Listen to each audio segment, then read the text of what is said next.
I would like to call Mathew Swerdloff, Department of Educational Studies and Leadership from SUNY Paltz, New York, USA. Good afternoon, everyone. Thank you for the invitation to Sidana, and thank you to the guests of honors and all the participants. It's been really interesting listening to the other speakers, and like Professor Jyotsna right before me, I'll be talking about the situation in the United States, specifically in New York. And I do have some slides to share.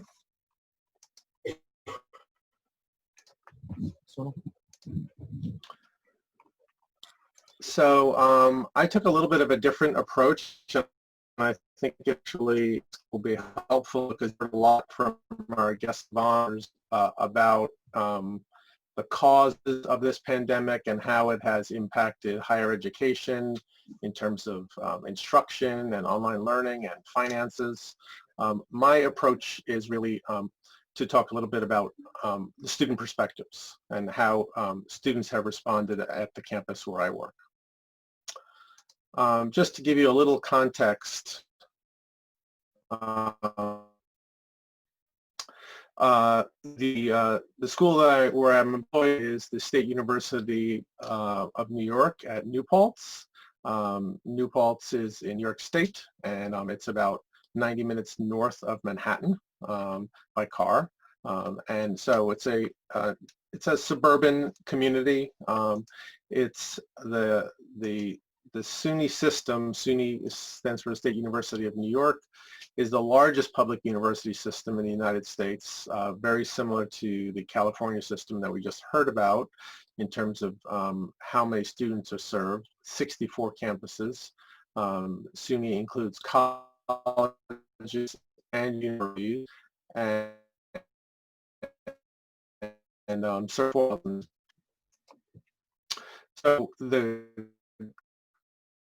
campus site college, it's not a university, it's a college, 90 minutes from Manhattan, as I told you. And there are 4 schools in the college: fine and performing arts, science and engineering, business, and of course education, where I'm a professor in the educational studies and leadership department. There's over 7,000 students on this campus in the graduate and undergraduate program, so it's a good sized campus. And we, like most colleges and like the other people we heard from, had to deal with the impact of the pandemic in a way that met the needs of our students and our community and our campus. So this is now very familiar to what we just heard about in California. The timeline for us was on March 13th, we received a notification from the governor of the state of New York that the campus, all campuses, all SUNY campuses would be closed for 2 weeks. And during that 2 weeks, the faculty were asked to convert their classes to fully online. And keep in mind, as I'm sure you're aware, those of you that teach in higher ed, many of our faculty have never taught online or were really unfamiliar with the tools. So this was a very, very difficult 2 weeks for the faculty. I know we're talking about students here, but the faculty also had some real challenges in moving from traditional face-to-face instruction to a fully online environment. And the challenges range from learning new software to rewriting their curriculum to adjusting their syllabi. So it was very, very challenging couple of weeks. 2 weeks later, classes resumed fully online. We used a combination of the school subscribes to Blackboard, which is an LMS, which we heard about earlier. Blackboard enables teachers to post all of their course content. It has discussion boards, it has file sharing, it has integrated video and image sharing tools. It's a very, very robust platform. Excellent tool. If you've never used it before, to expect to learn it in 2 weeks would be pretty challenging. And then for video, we used WebEx and Zoom, and that was up to the individual professors. And again, most of the professors had to learn it pretty quickly. And similarly, many of our students, a majority, had never taken online classes, so they had to learn these platforms as well.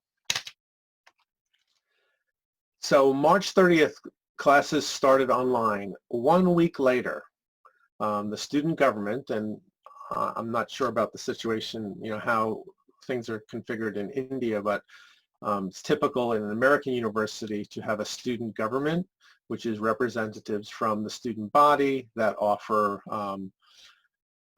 advice, information, and feedback to the faculty and administration. So after 1 week of classes, the student government published an open letter to the faculty and staff talking about their experience. And again, we are a state university, so this means that a large number of our students do not come from wealthy families, where because it's state funded, tuition is less than a private university. So a large number of our students can't come from families where they're sometimes the first person in the family going to higher ed, and don't necessarily have access to technology and tools.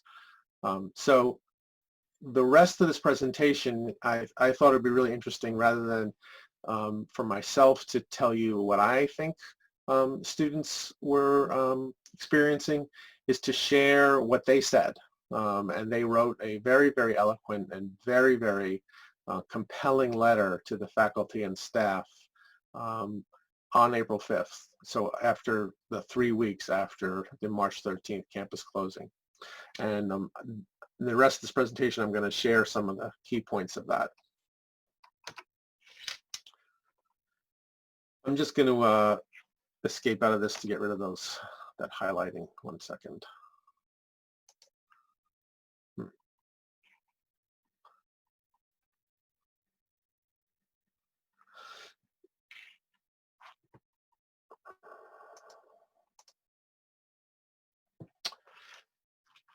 So their letter had 5 points, and it was very, very, as I said, very eloquent and very well written. And here's the first point. The students asked that the professors take the time with them and really ask, how are you holding up? And really what they wanted was personal connection. We all know, I think, how important a personal connection is between a student and a professor. And that's always the case. But in a time like this, and we heard about the trauma and the PTSD and the anxiety and the depression and all of these symptoms that began to appear, we heard about all that, and our students are going through that as well. And really what they asked was for the professors to show that they cared, very simply. The second thing they asked for in this section was to give students some extra time to kind of get settled and to get accustomed to this new way of learning in this new space. For many of these students, this is their first experience learning online, and there were many technical issues, so they really wanted to kind of slow down the pace of instruction.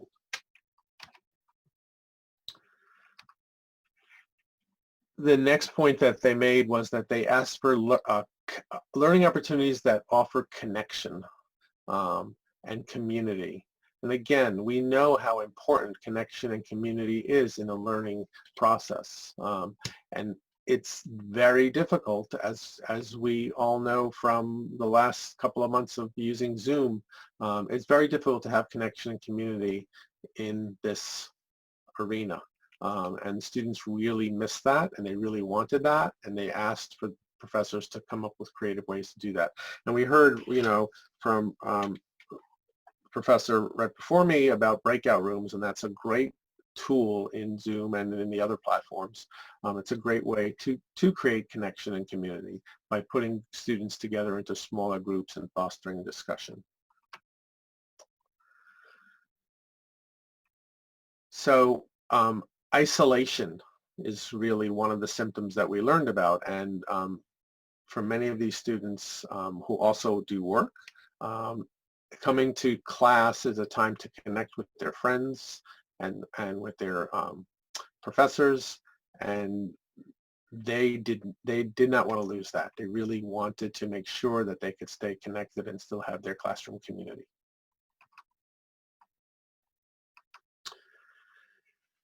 One of the big concerns that our students had was the confusion around course requirements. The course calendar had shifted because school was closed for 2 weeks. Some of the assignments were changed. And there was not a lot of consistency between professors because everyone was sort of scrambling to figure out how to do this. Although there was a lot of support offered by the university and the college, it was a difficult time. So the students asked for really just some breathing room, some space in terms of the workload so that they could adjust to this new mode of learning.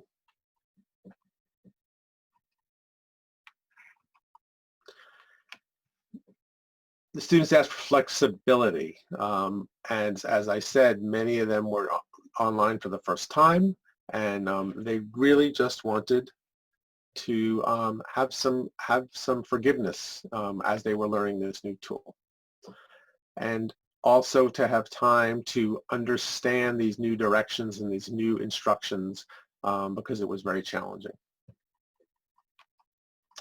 And the fifth point in the letter was they asked for kindness, which is sort of obvious, I guess, but in this time when so many students are struggling with housing, food insecurity, loss of jobs, family members' loss of jobs, even deaths. There was about 13 illnesses, 13 people contracted the coronavirus on our campus. There have been a couple of deaths here, but many of our students come from New York City area, and as you probably know, there were many, many coronavirus deaths, and that was the epicenter for New York State and for the country for a while. And the final point that they made was, you know, for some students, their numerical grade and their letter grade is really important, and they wanted to know that this situation would be taken into account in terms of their grades. So the key takeaways from the communication that we received from our students, really they were so crystal clear in what they wanted, and I think we heard really compelling evidence about what they're going through. The students was really clear on what they wanted. They wanted their professors to check in with them personally. They wanted their emotions acknowledged. They wanted someone to say, I see that you're scared, or I hear that you're afraid, to really validate their feelings. They wanted compassion from their professors. That's something that we all want, I'm sure, in this time especially, and they really need it. They wanted community because they were feeling so much isolation, and their school community is so important to them. And they wanted flexibility from the professors who would be able to adjust and adapt their syllabi and their expectations in this time of crisis. So this whole process on my campus has been really, I think, not that unique. I think many universities and colleges in the country and around the world and in India as well are struggling to figure out how to work with this, and the possibility of being remote still in the fall after the summer is very real, and we know that California is going that way. New York has not made a decision yet, but that may be the way it goes. So I think these key takeaways are really important for us to remember.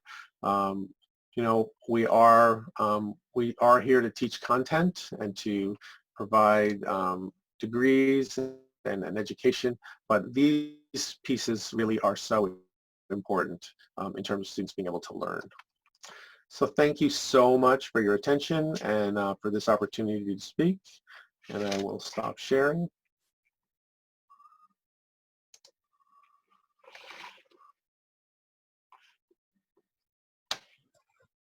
Thank you very much, sir. It was a pleasure listening to you. Thanks a lot again. Thank you.